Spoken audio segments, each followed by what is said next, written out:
नमस्कार मित्रांनो, मी हेमंत आणि तुम्ही पाहताय धक्काबुक्की. मित्रांनो, महाराष्ट्राचं राजकारण इतक्या वेगाने फिरतंय, इतके बदल त्याच्यामध्ये येत आहेत, इतक्या घटना घडत आहेत की त्याची चर्चा ही आता अमर्याद होऊ लागलेली आहे. पक्षापुरती ही मर्यादित राहिलेली नाही. आता नेते मंडळी, त्यांच्या भेटीगाठी, त्यांचे दावे प्रतिदावे, आरोप प्रत्यारोप या सगळ्यांमुळे महाराष्ट्राचं राजकारण सध्या ढवळून तर निघतच आहे, पण त्यासोबतच कुठला मोठा भूकंप येणार याची आता सर्वजण वाट पाहत आहेत. भूकंप म्हणजे नेमकं काय? सुरुवात झाली राष्ट्रवादीपासून. अजितदादा पवार गेल्यानंतर सुनेत्रा पवारांनी सूत्र आपल्या हातात घेतली. पहिली कार्यकारिणी जाहीर केली. त्यात पटेल म्हणजे प्रफुल्ल पटेल आणि सुनील तटकरे यांच्या पदाचा उल्लेख नव्हता. त्यानंतर दुसरी एक कार्यकारिणी त्यांनी जाहीर केली.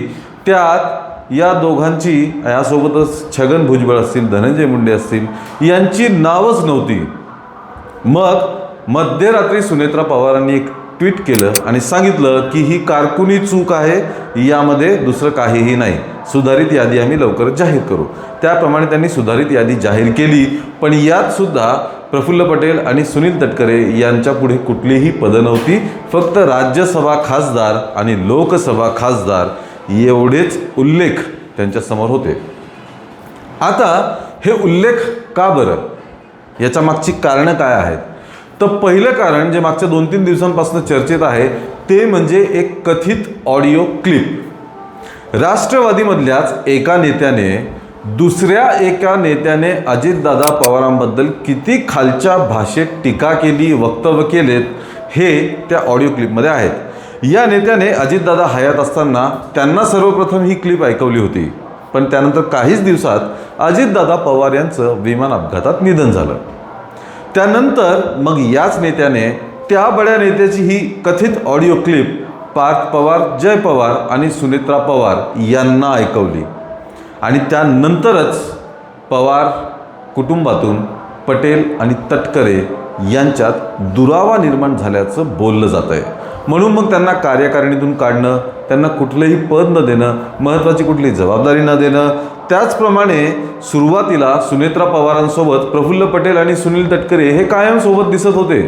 पण अचानकपणे सुनेत्रा पवारांच्या सोबत यांची साथ ही आपल्याला तुटलेली दिसून येते. मागच्या कित्येक दिवसांपासून सुनेत्रा पवारांसोबत तटकरे आणि पटेल हे आपल्याला दिसलेले नाहीत.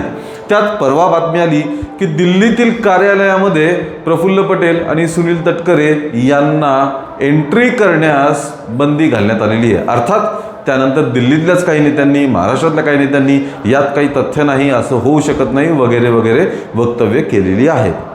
पण दबक्या आवाजात ही चर्चा आहे की पार्थ पवार यांना सर्वोच्च अधिकार दिल्यानंतर प्रफुल्ल पटेल आणि सुनील तटकरे हे नाराज आहेत.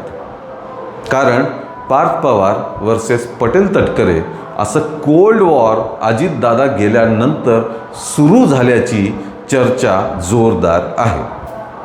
आता यातच रोहित पवारांनी वेगळे आरोप केले की राष्ट्रवादीमध्ये सगळं काही आलबेल नाही आहे. पटेल आणि तटकरे हे 22 आमदारांना घेऊन पक्षातून बाहेर पडतील आणि या पुढच्या निवडणुका ते भाजपमधून लढतील. आता याचे दोन वेगवेगळे अर्थ निघतात. एक तर हे 22 आमदार आणि पटेल तटकरे हे एकत्र भाजपात प्रवेश करणार किंवा स्वतःची वेगळी संघटना स्थापन करून मग भाजपसोबत ते पुढच्या निवडणुका लढतील, असा त्याचा अर्थ होऊ शकतो.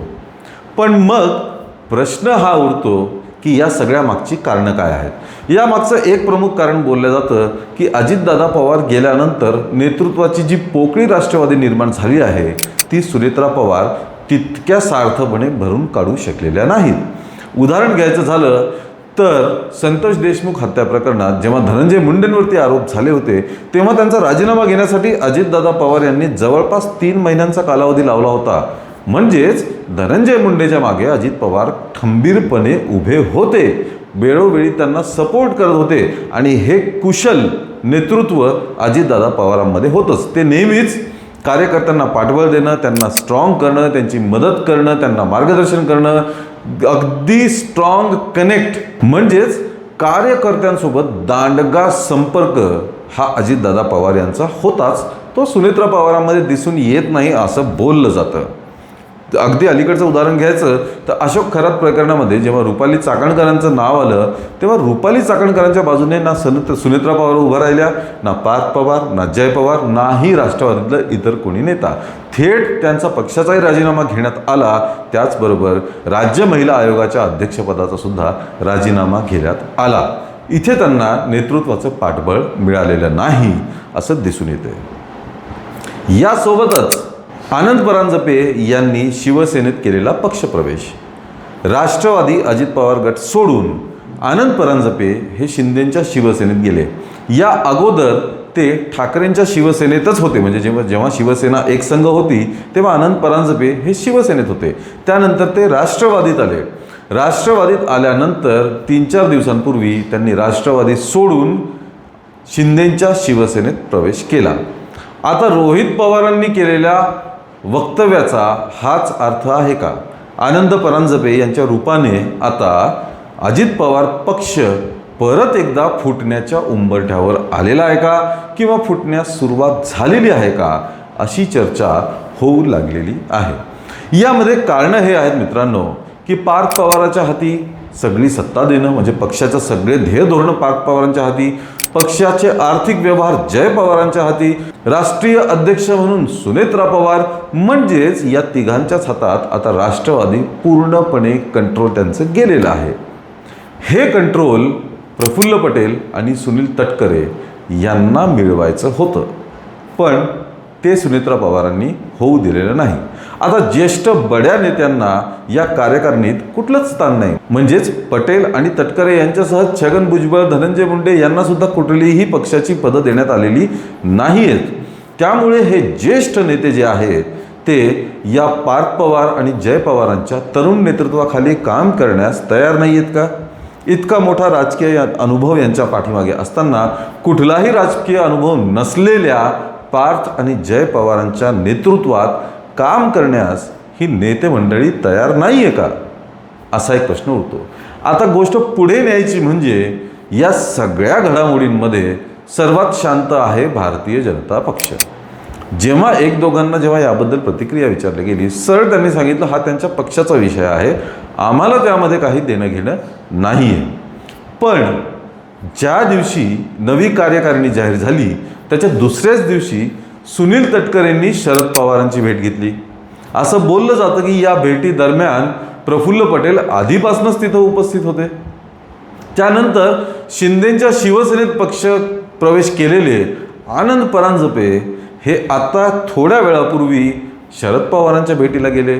तटकरे पटेल शरद पवारांना भेटणं, परांजपे शरद पवारांना भेटणं, शरद पवारांनी एक दिवसाआधीच त्यांच्या पक्षातील ज्येष्ठ नेत्यांची तातडीची बैठक मुंबईत बोलवणं, हे सर्व घडामोडी हेच दर्शवतात की राजकीय भूकंप येणार आहे. कोण कोणाला भेटतंय, कोण कोणत्या पक्षात गेल्यानंतर तिसऱ्याच व्यक्तीला भेटतंय, मग याचा अर्थ महायुती पूर्ण आणि महाविकास आघाडी पूर्ण बदलून जाणार का? आता महायुती आणि महाविकास आघाडीमध्ये जे मित्रपक्ष आहेत त्या सगळ्यांचीच फेरफार होणार का? कारण चित्र असं दिसतंय शरद पवारांची राष्ट्रवादी, अजित पवारांची राष्ट्रवादी आणि शिंदेंची शिवसेना यांच्यात काहीतरी चालू आहे. त्याचप्रमाणे उद्धव ठाकरेंची शिवसेना म्हणजे उबाठा, भाजप आणि काँग्रेस यांचं काहीतरी चालू आहे.